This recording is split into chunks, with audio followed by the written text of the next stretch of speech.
అప్పుల గురించి మాట్లాడుతున్న ప్రతిపక్ష మిత్రులకి ఒక విషయం గుర్తు చేయదలుచుకుంటున్నాను.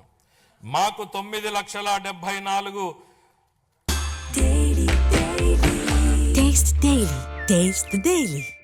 9.74 లక్షల కోట్ల రూపాయలని అప్పు మిగిల్చి వెళ్ళింది మీ ప్రభుత్వమే.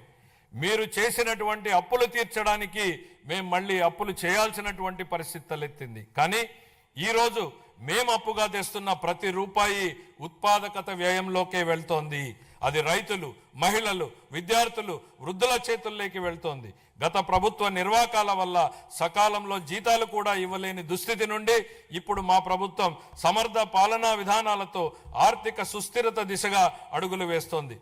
ఖర్చులు తగ్గించుకొని, వనరులు పెంచుకొని ఆర్థిక స్థిరత్వం దిశగా ప్రయాణం చేస్తోంది.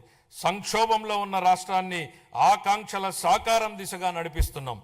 మా అభివృద్ధి వ్యూహంలో అత్యంత కీలకమైనటువంటిది సాగునీటి రంగానికి బడ్జెట్ అధిక ప్రాధాన్యతనిస్తోంది.